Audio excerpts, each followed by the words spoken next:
double teething troubles. Bill and Ben are tank engine twins who work at the China clay pits on Edward's branch line. They enjoy their work, but sometimes the noise, dust, and heat can make the twins very agitated. One summer day, the sun's rays were beating down on the engines and making them very mischievous. "That's my line of trucks," snapped Bill. "No, it's not," said Ben. "It's mine! Yours are over there! It's mine! It's not! It's mine! It's not!" Boko, the diesel engine, came to stop the quarreling. "Stop arguing, you two, or the only thing you'll have left to share is... trouble." "Silly!" snapped Bill. "Silly yourself!" fumed Ben. The quarry manager arrived and was not pleased. "Bill and Ben, behave yourselves! It's become quite clear to me that the workload is too much for you two to handle. I've acquired a new diesel from the mainland to come and help. He's new and keen to make an impression. Now I suggest you two get back to work and cut the silliness." And he turned on his heel and walked sternly away. Bill and Ben gulped. "If I were you," whispered Boko, "I'd get back to work." As the quarry manager walked back to his office, he was beginning to have doubts about his own decision. "Oh, I hope this new diesel doesn't add to our troubles," he thought. "He's a new build. He's bound to have some sort of teething troubles." And he was right. The new diesel, whose name was Derek, was making his way from the mainland over to the clay pits. It had been a long journey, and it was getting much hotter. As he reached the foot of Gordon's Hill, he began to feel tired. "Oh my, this heat is blistering, but I can't tire now. They said Wellsworth was just over the hill. Oh, I'll make it there. Soon it'll be... Oh, what's that? Oh!" Shaking and spluttering, Derek stopped halfway up Gordon's Hill, black smoke leaking from his exhaust. Boko was called in to rescue him. He brought some men to look at Derek's engine. Derek was most apologetic. "Oh dear, this is not the first impression I wanted to make, my friend. I've got teething troubles, you see." "Oh, that's all right," soothed Boko. "No diesel is immune to them, I'm afraid." Derek felt a little better. "Oh, I do hope the men hurry, though. I don't want anyone else to see me in such a state." But he was too late. Whistles filled the air as Donald and Douglas puffed up behind them with a train of supplies for the clay pits. "Good afternoon, Boko," laughed Donald. "And what's going on here?" "Oh, nothing serious, Donald," smiled Boko. "Just a bit of teething troubles for our new friend Derek here." Derek blushed and looked at his buffers. "Don't be telling Bill and Ben that," laughed Douglas. "You'll never hear the end of it." Bill and Ben were noisily shunting as the Scottish twins puffed in. "Good afternoon, you two," said Donald. "Haven't had a chance to meet your new diesel friend yet?" "He was supposed to be here half an hour ago," snorted Bill. "Aye, well, you'll be waiting much longer than that to meet him," said Douglas cheekily. "Why?" asked Ben. "Well, you'll never believe it," said Donald, "but the poor lad's got a toothache." Bill and Ben were shocked. They didn't know engines could get toothaches. "Aye, a nasty case it is, too," put in Douglas.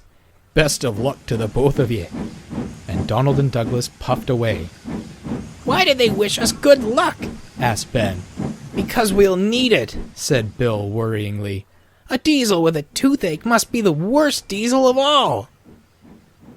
Just then, the quarry manager walked up. "Work's almost done for the day, you two. But I'll need you to take a train of clay to the docks. You can sleep there for the night, and then head back in the morning." Bill and Ben sighed and went to collect their trucks.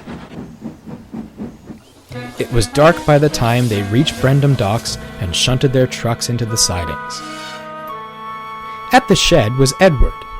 He had been shunting and was to take the clay away next morning. He was quite shocked to see Bill and Ben's expressions. Goodness gracious, I've never seen you two look so glum before. What's the matter? Well, Edward, it's the new diesel, said Bill. Oh, I wouldn't worry about him, said Edward. You may be troublesome sometimes, but I don't think the manager would ever replace the two of you.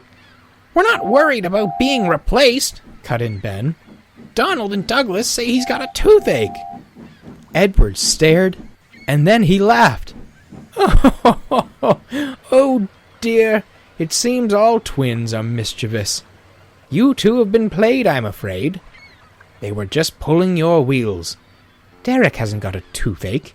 He's got teething troubles. These usually happen in newly built machines.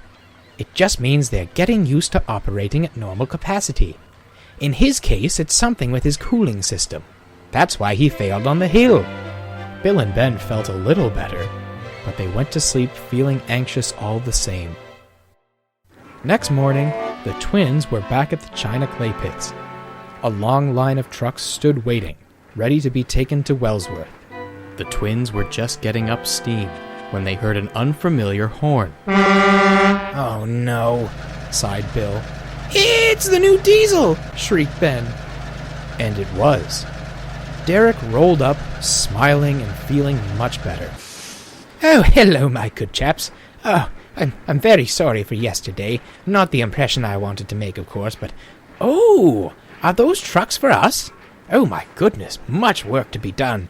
Tell you what, you take the front, I'll push behind. Oh, what fun it'll all be. And Derek chortled away in a flash. Bill and Ben were speechless. Soon, everything was ready, and the cavalcade set off.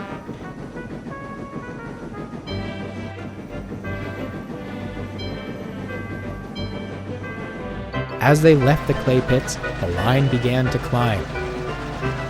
Oh, come on!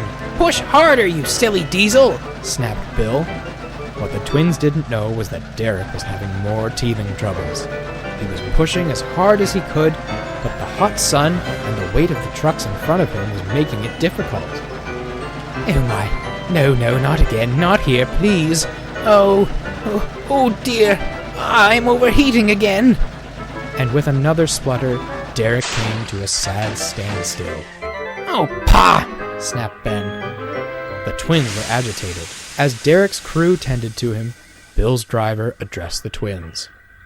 You know what? Why don't we try and take the train ourselves? It would mean you'd have to pull Derek as well. Do you think you can do it, twins? We'll try, they said together.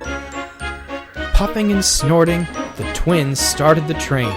Slowly at first, they gained more speed until they were pulling it with ease.